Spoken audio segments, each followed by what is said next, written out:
mouth and the meditation of our hearts be acceptable in your sight, O Lord, our strength and our Redeemer. Amen. Amen. Amen.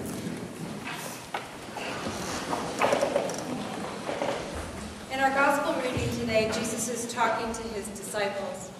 They are concerned about the coming kingdom of heaven. What is it? Where will it be?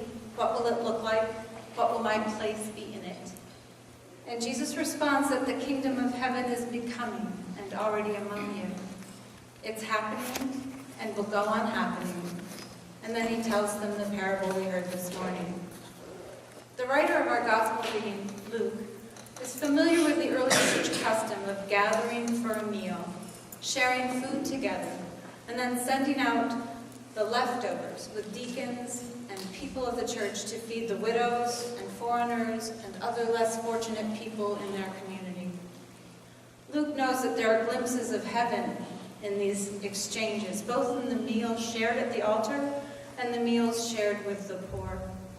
Our gospel writer repeatedly affirms the opportunity for apprehending, for glimpsing the kingdom of heaven whenever he mentions the disenfranchised, the foreigner, the poor, the widow, the children, and he mentions them in his gospel more than any other evangelist does. And so he provides us with this parable.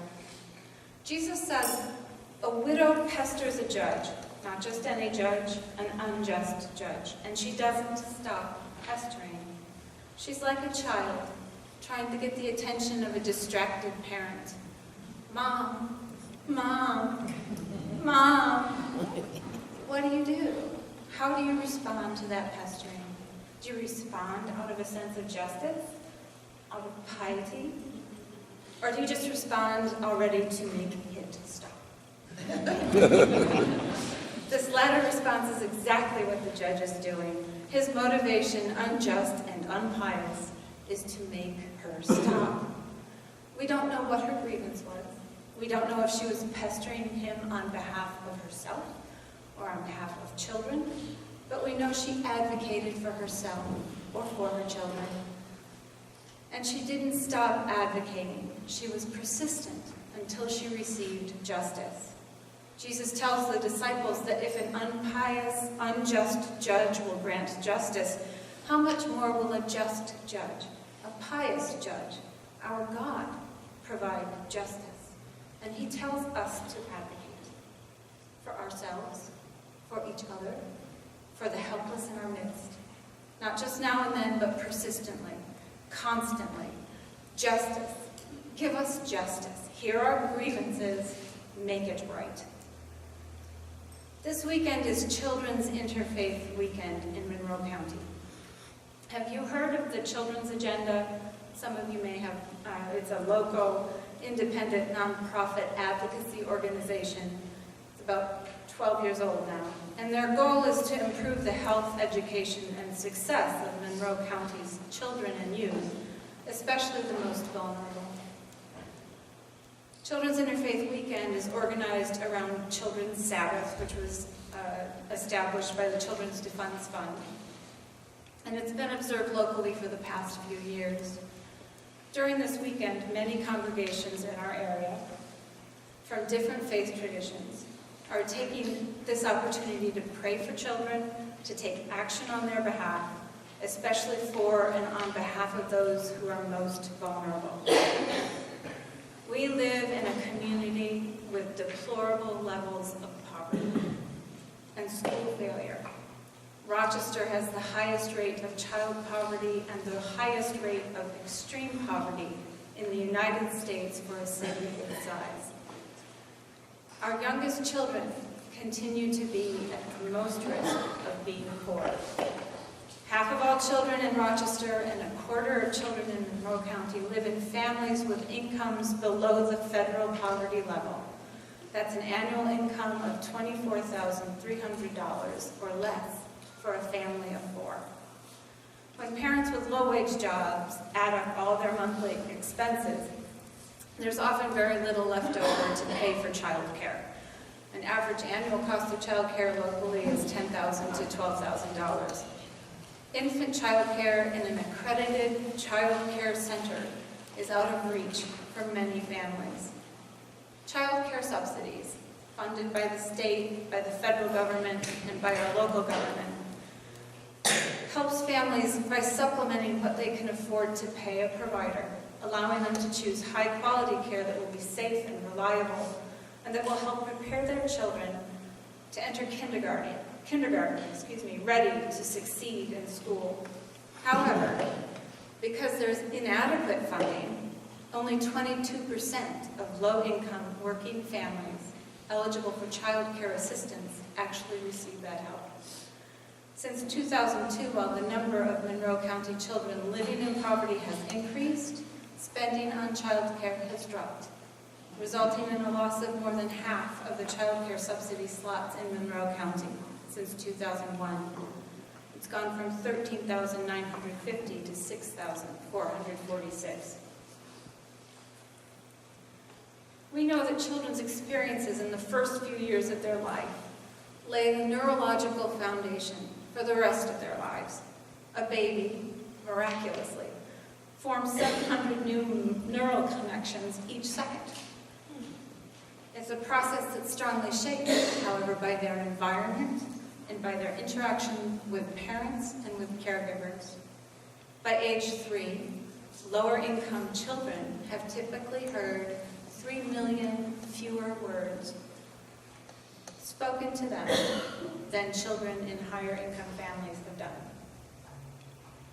Child care subsidies are investments in our children's futures, and they reap a big payoff for all of us. Better educated children become better educated adults. They become more productive and skillful workers that will enhance our economy. Some of you know, probably many of you do not, that for 3.5 years I coordinated a tutoring program for St. Paul's Church at Rochester's Dr. Martin Luther King Jr. School Number 9. Tutors in the program work one-on-one with kindergartners, first and second graders during the school day. School Number 9 has the highest poverty rate in Monroe County. Close to 100% of the students receive a free or reduced price lunch from the state, as well as breakfast. For some of them, those are their own meals.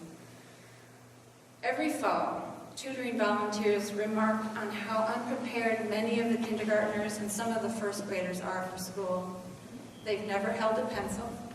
They don't know the alphabet. They can't count to 10. They don't know their own last name, and they can't spell their first. In many cases, their home environments are full of stress and uncertainty. There are probably children living with daily trauma here in your community in Greece. Where will I sleep tonight? Where will food be tomorrow? These children are our children. They're our future. Who will advocate on their behalf? Will we? In Paul's letter to Timothy, we learn that Timothy was taught by his Greek-speaking Jewish mother and grandmother the Torah, God's law. It was written on his heart, much like the psalmist describes in the psalm we read together this morning. Who will teach our children? Who will prepare them for leadership in our nation, in our community, in other countries? Will you? Will I? Will we advocate for them? And will we be persistent?